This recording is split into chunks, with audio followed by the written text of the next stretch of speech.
जय माता दी फ्रेंड्स।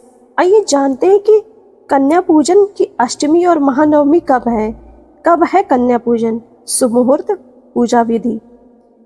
16 या 17 अप्रैल चैत्र नवरात्र की महाअष्टमी कब है, जाने सही डेट। नवरात्रि के अष्टमी नवमी तिथि में कन्या पूजन का बड़ा महत्व है।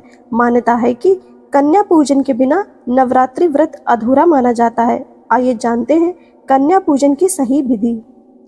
चैत्र नवरात्रि के 9 दिनों में माँ दुर्गा के 9 अलग अलग स्वरूपों के पूजा आराधना का बड़ा महत्व है। नवरात्रि के पहले दिन कलश स्थापित किया जाता है, इसलिए साथ ही नवरात्रि की अष्टमी और नवमी तिथि दोनों दिन कन्या पूजन और हवन इत्यादि के कार्य बेहद शुभ माने जाते हैं। बता दें कि 8वें दिन महागौरी की पूजा की जाती है और नवमी तिथि को माँ सिद्धिदात्री की पूजा की जाती है। साथ ही नवरात्रि का समापन भी होता है। आइए जानते हैं नवरात्रि की अष्टमी नवमी तिथि, शुभ मुहूर्त, कन्या पूजन, पूजा विधि। चैत्र नवरात्रि की अष्टमी तिथि। दृक पंचांग के अनुसार चैत्र नवरात्रि अष्टमी तिथि का आरंभ 15 अप्रैल को दोपहर 12:11 पर हो रहा है और इसका समापन 16 अप्रैल को दोपहर 1:23 पर होगा।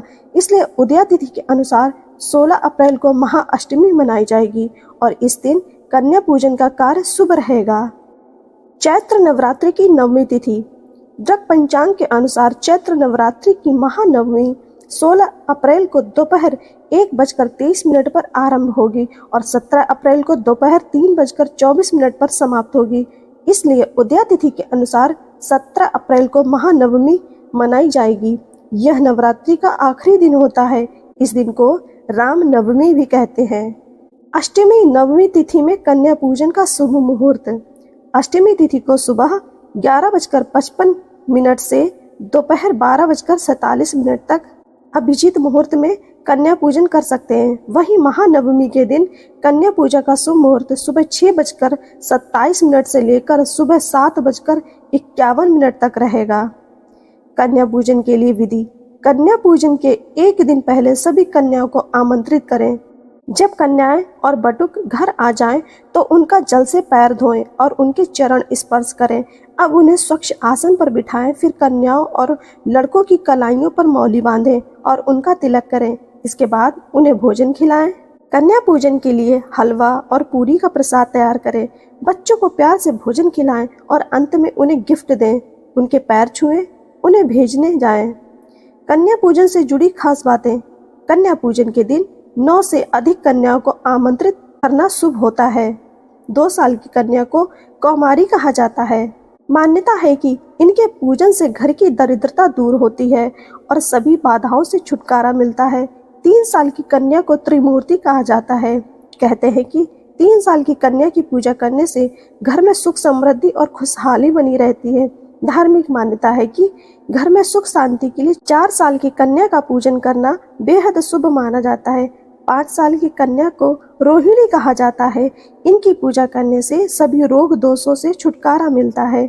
6 साल की कन्या को कालिका का रूप माना जाता है। मान्यता है कि इनका पूजन करने से सभी कार्यों में सफलता मिलती है। 7 साल की कन्या को चंडिका कहा जाता है। मान्यता है कि चंडिका का पूजन करने से घर में धन दौलत की कमी नहीं होती है। 8 साल की कन्या को सांभवी कहा जाता है। कहा जाता है कि 8 साल की कन्या का पूजन करने से सभी कार्यों में सफलता मिलती है। 9 साल की कन्या को माँ दुर्गा का रूप माना जाता है। मान्यता है कि 9 साल की कन्या का पूजन करने से शत्रुओं पर विजय मिलती है। 10 साल की कन्या सुभद्रा होती है। मान्यता है कि 10 साल की कन्या का पूजन करने से सभी मनोकामनाएं पूर्ण होती हैं। श्रोताओं, आप सभी ने श्रवण की कन्या पूजन की संपूर्ण जानकारी, सुमुहूर्त, पूजा विधि, नियम।